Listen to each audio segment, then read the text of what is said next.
চিৰদিন অমৰ হৈ থাকক জুবিন গাৰ্গ, আত্মাই চিৰশান্তি লাভ কৰক।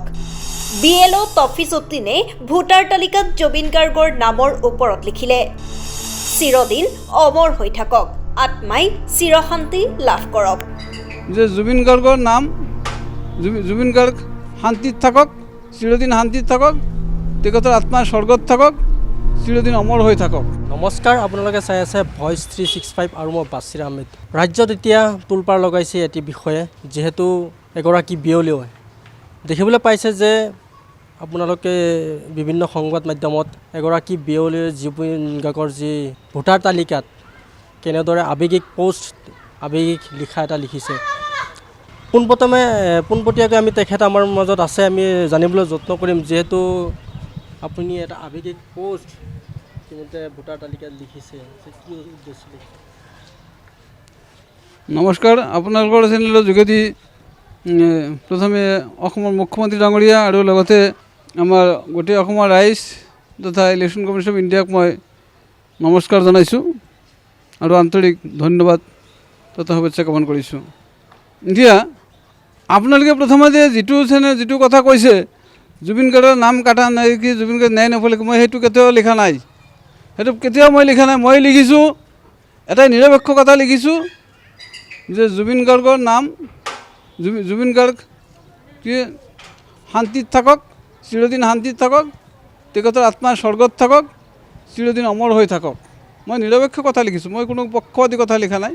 কাৰণ ন্যায় অন্যায় সেইবিলাক চৰকাৰৰ কথা, চৰকাৰ আছে, সংবিধান আছে, ন্যায়পালিকা আছে, কাৰ্যপালিকা আছে, বিধানমণ্ডল আছে, তাত আমাৰ ক'বলগীয়া একো নাই। আৰু মাননীয় মুখ্যমন্ত্ৰী ডাঙৰীয়া কৈছে 100% ন্যায়, সেইবিলাকত আমাৰ এক কথা ক'ব লগা নাই।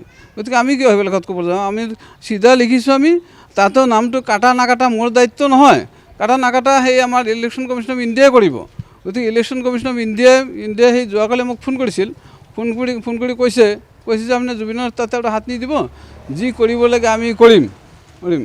মানৱজ্যোতি বৰা চাৰে কালি ফোন কৰিছিল। গতিকে ঠিক কৈছে, আপুনি নিশ্চিন্তমনে কাম কৰি থাকক, আমি ঘৰে ঘৰে যাব লাগে, ঘৰে ঘৰে গৈ কাম কৰি আছোঁ। বাকী আৰু ক'ব লগা নাই, চব চেনেলত আপোনালোকে পাইছেই, আহিছে যে একেই কথা। মই 3টা বাক্য, জুবিনদাৰ ঘৰত আমি আগে পিছেও গৈ থাকোঁ। কাৰণ জুবিনদা যেতিয়া সেই ইয়াতে ধৰক চিনাৰ্জী ফিল্ডত থাকে, সিহঁতে বৰ্তমান কাহিলৰ পৰা চিনাৰ্জী ফিল্ডত থাকে, যেতিয়াৰ পৰা মই BLO হৈছোঁ 9-10, তাৰ পিছত আহি সিহঁতে নাম তুলিলে।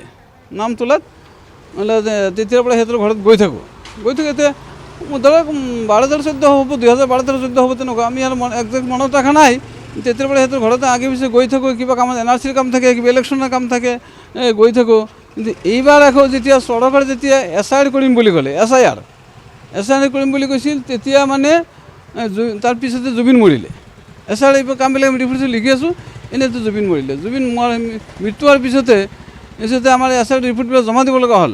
জুবিন 19 তাৰিখত মৰিলে, তাৰ কেইদিন পিছতে SIR ৰিপৰ্ট মই জমা দিলোঁ। কিছুমান আগতেও জমা দিছিল, মই পিছত জমা দিয়াৰ সময়ত 15 তাৰিখত দিছিল, সেইটো মনত নাই ডাইৰেক্ট, কিন্তু জুবিন মৃত্যুৰ পিছত। কিন্তু গোটেই পৃথিৱীয়ে যেতিয়া জুবিনৰ মৃত্যুৰ আত্মাৰ সদ্গতি কামনা কৰিছে, উন্নতি কামনা কৰে, আত্মা স্বৰ্গত থাকক, উন্নতি কামনা কৰিছে, প্ৰাৰ্থনা কৰিছে, সেই সময়ত মোৰো কলম নচলি যে জুবিন মৰা বুলি লিখোঁ। আচলতে মৃত্যু বুলি লিখিব লাগে, কিন্তু সেইটো আত্মাই নধৰিলে। সেইটো এনেকুৱা লাগে যে জুবিন আমাৰ হাৰ্টৰ জীৱনত আমাৰ আছে অন্তৰত।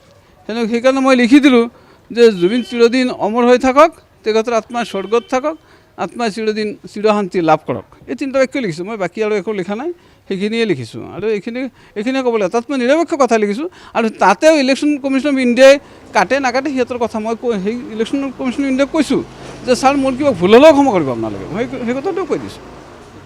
ধন্যবাদ।